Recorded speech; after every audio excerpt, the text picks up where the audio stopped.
Buenos días, nosotros somos el grupo número uno. Vamos a presentar el tema, el papel del FMI y el Banco Mundial en la regulación financiera global.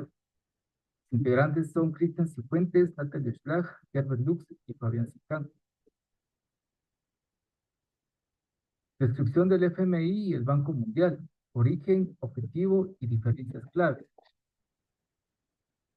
El FMI y el Banco Mundial son instituciones internacionales creadas en 1944, después de la Segunda Guerra Mundial.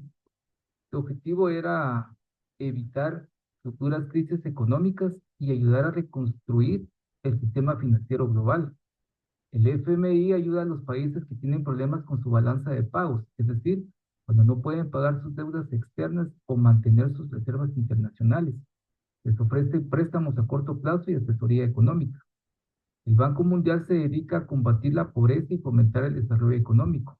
Financia proyectos a largo plazo como escuelas, hospitales, carreteras y programas sociales en países en desarrollo. La diferencia es que el FMI trabaja más con temas macroeconómicos y urgencias financieras, mientras que el Banco Mundial se enfoca en el desarrollo sostenible y social. Significado de regulación financiera internacional. Es el conjunto de normas, acuerdos y supervisiones que buscan que el sistema financiero mundial funcione de manera segura y estable. También incluyen medidas para evitar el lavado de dinero y la financiación del terrorismo. Razón de ser actores claves en crisis económicas. El FMI ofrece préstamos de emergencia y exige que el país aplique ciertas reformas económicas para recuperar la estabilidad. Aunque estas reformas pueden ser duras, como recortes en el gasto público, buscan evitar que las crisis sean bastante graves. El Banco Mundial, pues, en cambio, ayuda a reconstruir al país a largo plazo, financia proyectos que mejoran la infraestructura y el acceso a servicios básicos. Ambas instituciones trabajan juntas para que los países salgan de la crisis y no vuelvan a caer en ella.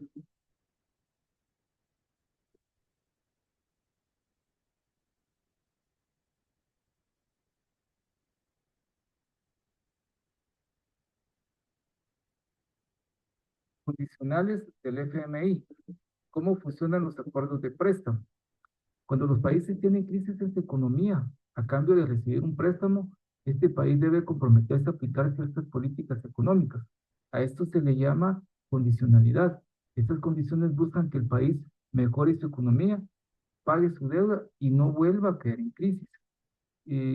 Los dos tipos de condicionales son los standby agreements, son préstamos a corto plazo pensados para países que tienen problemas temporales con su balanza de pagos.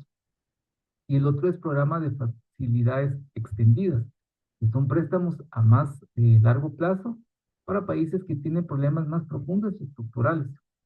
En ambos casos, el país debe presentar un plan económico que el FMI revisa periódicamente. Si el país cumple con las metas, sigue el siguiente tramo de préstamo. Ejemplo de condicionales comunes. Varían según el país y la situación. Entre ellos se puede mencionar el ajuste fiscal, que es reducir el gasto público, aumentar impuestos, eliminar subsidios para equilibrar las cuentas de gobierno. Control monetario, pues limitar la emisión de dinero y controlar la inflación, muchas veces subiendo las tasas de interés. Y otro que se puede mencionar es la apertura comercial, eliminando barreras a las importaciones y facilitar el comercio internacional. Efectos de estas medidas a corto plazo. Pueden haber recesión para la reducción del gasto público, aumenta el desempeño si se recortan los servicios o se cierran las empresas, suben los precios y se eliminan subsidios. La población más vulnerable suele ser la más afectada. A largo plazo, si las reformas se aplican bien, puede haber estabilidad económica, mejora la confianza de los inversionistas, se fortalece la capacidad del país para manejar futuras crisis.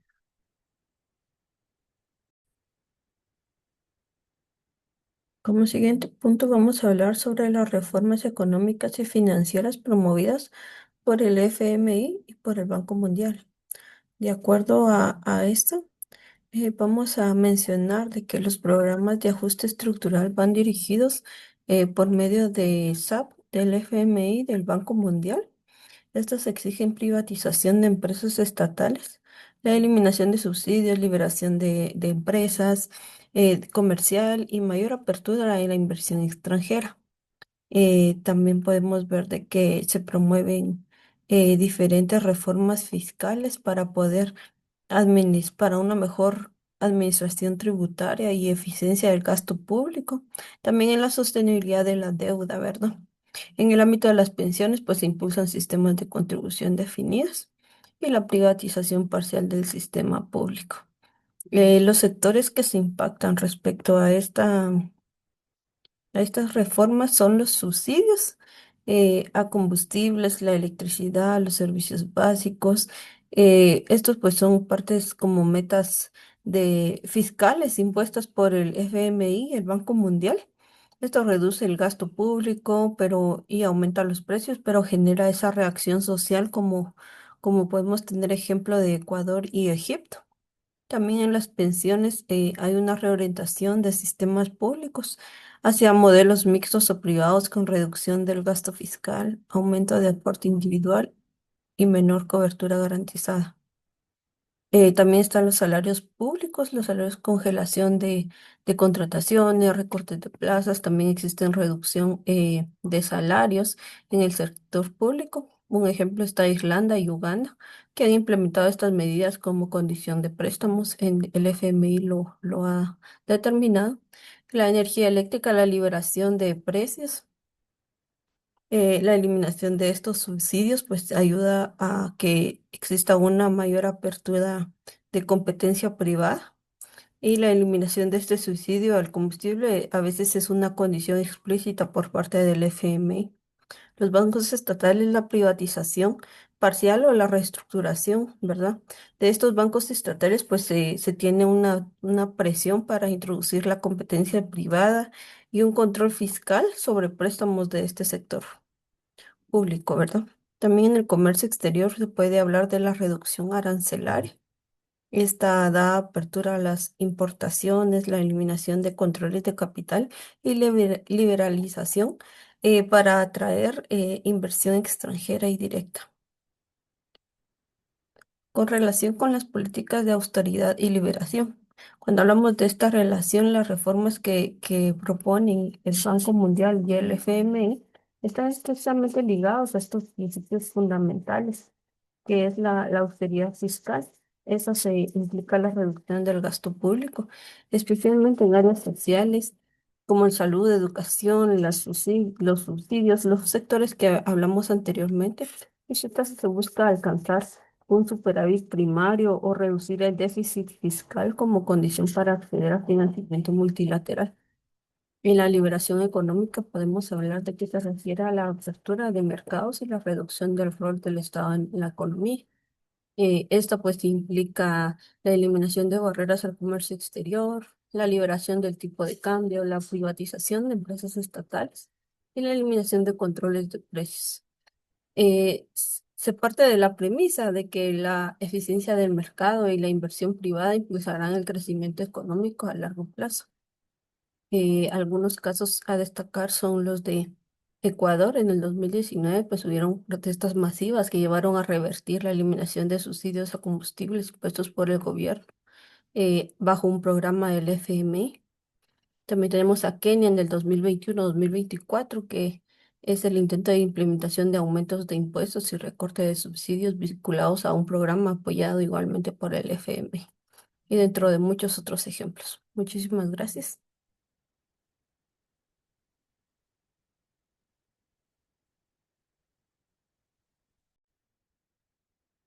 Siguiendo con el tema, daremos a conocer dos casos recientes. El primer caso es Argentina y el FMI en el año 2018-2023.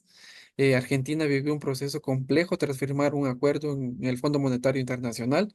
En 2018, ante una fuerte crisis económica con alta inflación, devaluación de peso y falta de acceso al crédito internacional, el gobierno de Mauricio Macri recurrió al FMI. Se acordó un préstamo récord que es de 57.000 millones de dólares, condicionado a políticas de ajuste como recorte del gasto público, aumento de tarifas y control de la inflación.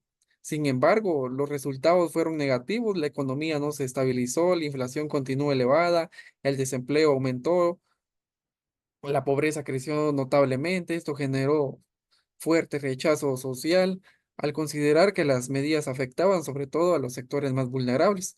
Con la llegada de Alberto Fernández en el periodo 2019, se renegoció el acuerdo buscando reducir el impacto social de los ajustes. El caso dejó importantes lecciones sobre los desafíos de recurrir al Fondo Monetario Internacional y las consecuencias de aplicar políticas de austeridad en contexto de crisis. También tenemos el caso de Pakistán.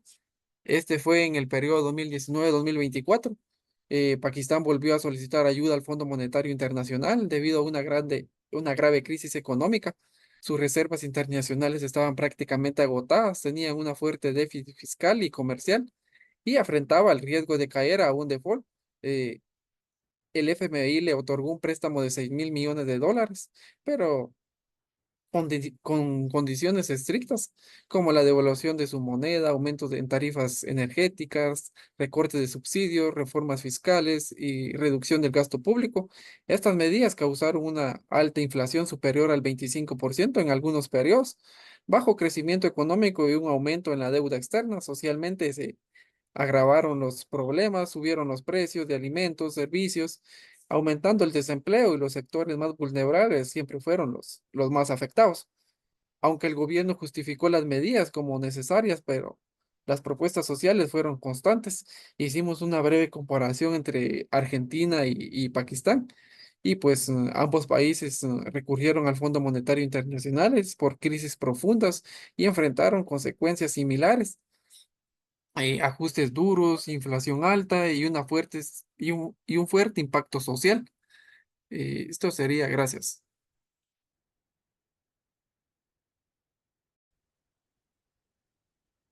Acerca de qué críticas reciben estas instituciones, el Banco Mundial y el Fondo Monetario Internacional, al ser de las organizaciones internacionales más poderosas, reciben múltiples críticas tanto por el volumen de fondos que manejan como por la capacidad de influencia sobre muchos estados. Entre algunas de las críticas que enfrentan son dominancia de países ricos. Ambas instituciones mantienen estructuras de gobernanza que reflejan el poder económico de mediados del siglo XX. Estados Unidos tiene poder efectivo en ambas organizaciones mientras que los países europeos mantienen una representación desproporcionada. El impacto social de las políticas. Las políticas de ajuste estructural han sido ampliamente criticadas por sus efectos sociales negativos. Los programas del FMI tradicionalmente exigen medidas como reducción del gasto público, privatizaciones y liberalización comercial, que frecuentemente resultan en recortes a servicios sociales básicos como salud y educación. También la falta de flexibilidad. Los programas tienden a ser rígidos y con poca adaptación a contextos locales, estructuras económicas específicas o prioridades nacionales de desarrollo.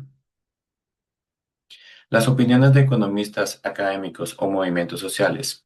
Acá podemos mencionar a Joseph Stiglitz, Premio Nobel de Economía 2001 y ex vicepresidente del Banco Mundial, ha criticado especialmente las políticas de ajuste estructural y los sobrecargos que cobra el FMI, calificándolo como un modelo perverso. También Jeffrey Sachs, economista de desarrollo de Columbia University, ha criticado las condicionalidades excesivamente restrictivas y la falta de adaptación a contextos locales. También diversos movimientos sociales y organizaciones de las sociedades civiles critican duramente estas instituciones por promover políticas que favorecen a las grandes corporaciones y a países ricos. En cuanto a las reformas propuestas, la reforma de gobernanza y representación se refiere a la redistribución de cuotas y poder de voto. Las propuestas más significativas buscan reequilibrar el poder de decisión. Una propuesta sugiere que la participación de Estados Unidos disminuiría del 16,5% al 5,6% y la de China del 6,1% al 5,3%. Sin embargo, el progreso ha sido lento. También la mayor participación de países en desarrollo. Esta propuesta busca crear instrumentos específicos para las necesidades de liquidez de los países en desarrollo. El fortalecimiento de mecanismos regionales. Se propone complementar las instituciones con bancos de desarrollo regionales más fuertes, como el Banco Asiático de Inversión en Infraestructura y el nuevo Banco de Desarrollo de los BRICS. También un enfoque en desarrollo sostenible.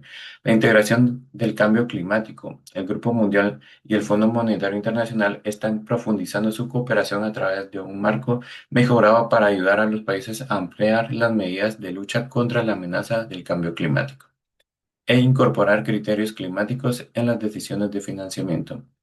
¿Es posible un nuevo modelo de cooperación financiera internacional? Sí es posible un nuevo modelo, pero su viabilidad de cooperación financiera internacional es algo complejo, que genera debate entre economistas, políticos y organizaciones internacionales. Acá encontramos las tendencias que favorecen el cambio. Emergencia de nuevas instituciones. El Banco Asiático de Inversión en Infraestructura, fundado en 2016 con China como principal accionista, ha atraído a más de 100 países miembros. También el sistema de pagos alternativo. El desarrollo de sistemas de pagos que evitan el dólar estadounidense sugiere una diversificación gradual del sistema financiero global. Y los bancos de desarrollo regionales fortalecidos. Expandir instituciones como el Banco Africano de Desarrollo, el Banco Interamericano de Desarrollo y crear nuevas instituciones regionales con mayor autonomía y recursos.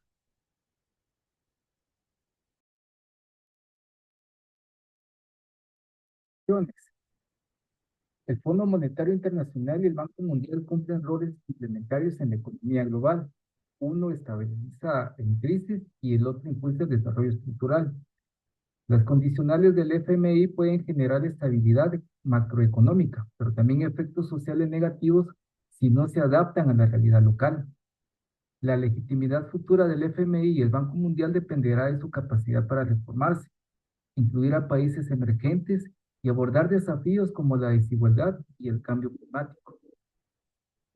Recomendaciones.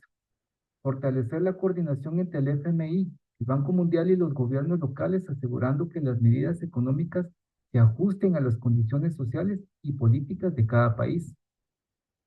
Negociar condicionalidades con enfoque inclusivo, priorizando la protección de los sectores vulnerables y evitando medidas que profundicen la desigualdad o el descontento social. Impulsar reformas internas en el FMI y el Banco Mundial, promoviendo mayor representación de países emergentes y adoptando criterios de sostenibilidad, equidad y resiliencia frente a crisis globales.